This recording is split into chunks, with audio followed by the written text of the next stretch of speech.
What is going on, everybody? Welcome to PML Game of the Week, Week 2.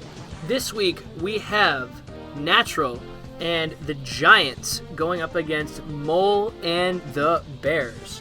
Now, a couple storylines from this week's game. Tariq Cohen versus Saquon Barkley. Who's going to get the better of each of the other's defense? Next up, injuries. How are they going to play a part in the roles and the schemes that the teams are going to be using on the field on Sunday night? All of this and more can be found out with the interviews with both the coaches that we have lined up today. Thank you guys for watching, and I hope you guys have a great night and enjoy the game.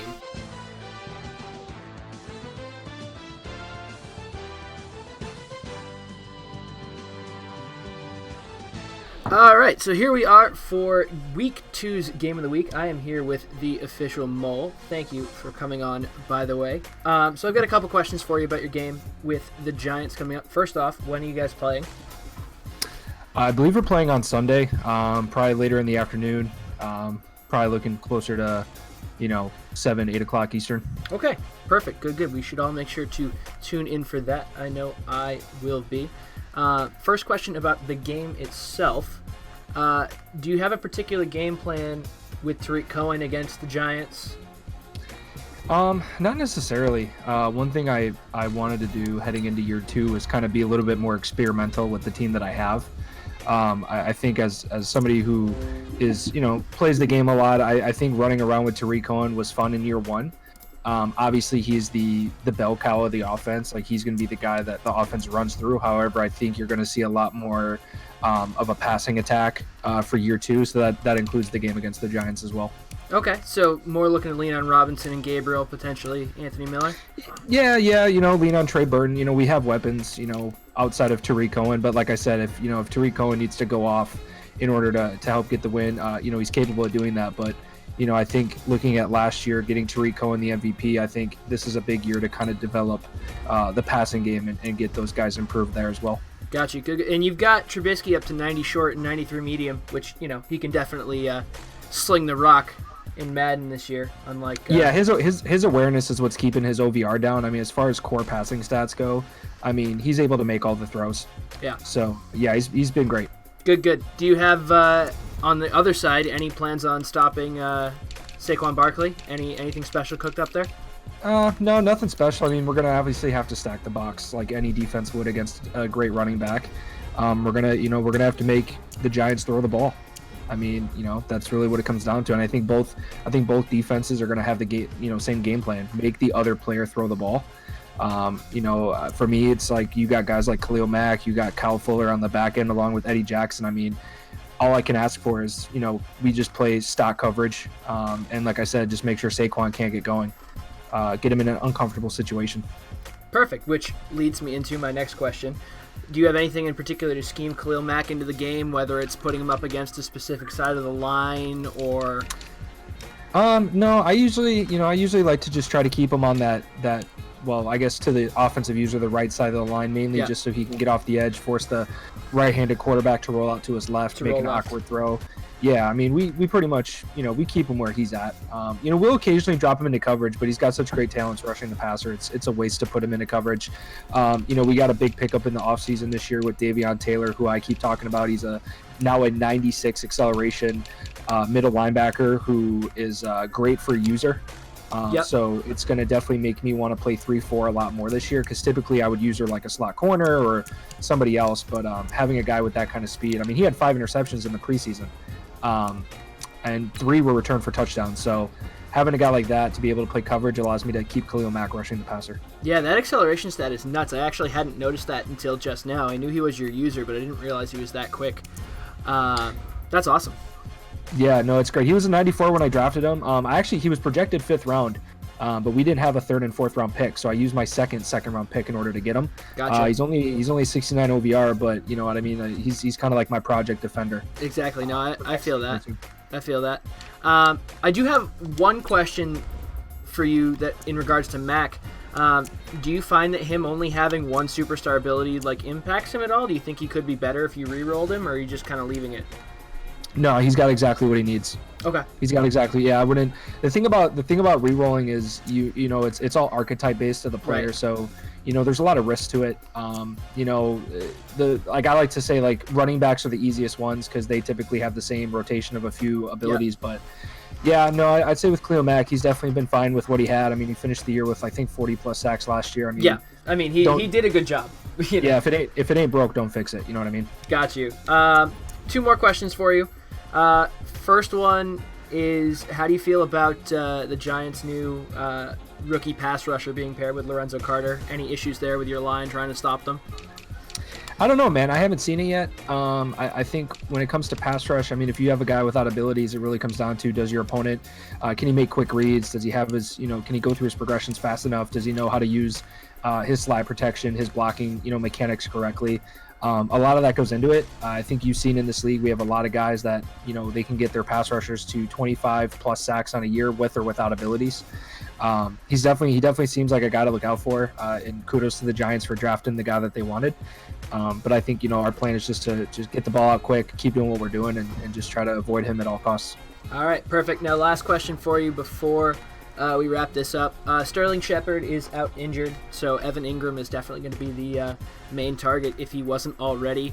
Is that Roquan Smith's job? You're going to have Eddie Jackson dealing with him? What's the plan there?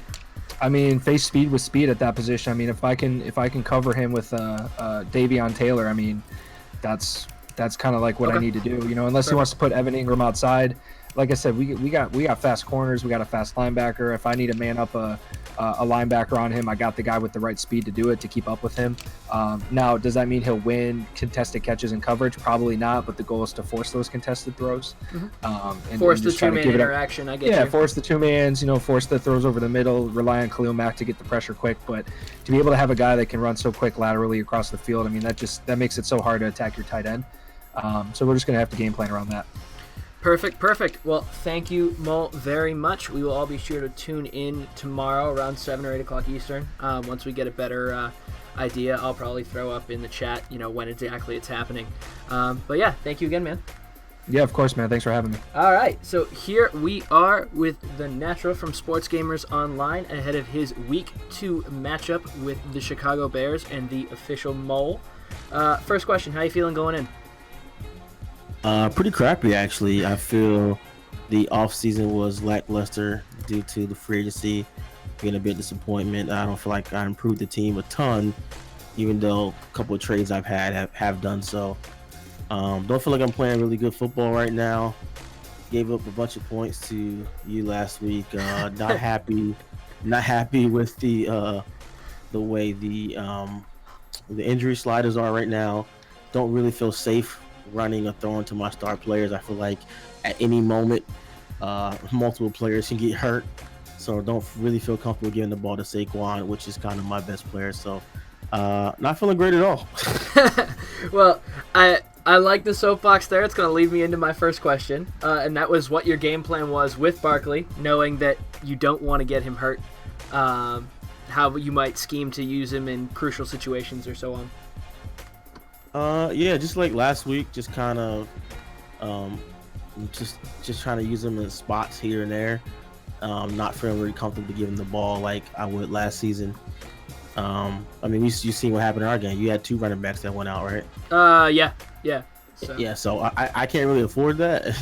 Like I said, I don't have an AJ Green or somebody else to make up for that. If I lose Barkley, that's pretty much our season, especially the way Madden injuries are. There's no 1-2 week injury. It's going to be Barkley for 4 or 5, for a broken tailbone or some shit. I got you. Leading on with the injuries, how are you going to feel passing wise? Going to lean more on Evan Ingram or Golden Tate like you did last week in the second half? How's that feeling? Pretty terrible. Being that not gonna have the run game to set it up. Like last week, it affected my play calling. I felt like that game would have been. I'd have been more in control to be able to run the ball. You probably would have been, definitely. I would have just pounded it out and like. Yeah, when you did run the ball, you were getting chunks for sure. Yeah, so that really affects my play calling. So I don't know. I'm kind of just waiting until. I think right now it's kind of a pride thing for JT, even though he sees that that 15-point jump was ridiculous. I think he recognizes that, but it's kind of a pride thing at this point because enough people pointed it out. I mean, I just keep adding running backs each week to the running back injury list, which is at this point pretty ridiculous. Yeah, I wish you could kind of control it per position because running backs seem to get hit a lot harder than most positions. Yeah. So that's why it's susceptible to injury. But as you've seen, it can happen to receivers. And we've had some defenders and other teams go down as well. I just kept the running backs only because just how ridiculous and unrealistic how many it is of them? that we have like 12 running backs out in week 2. I feel you.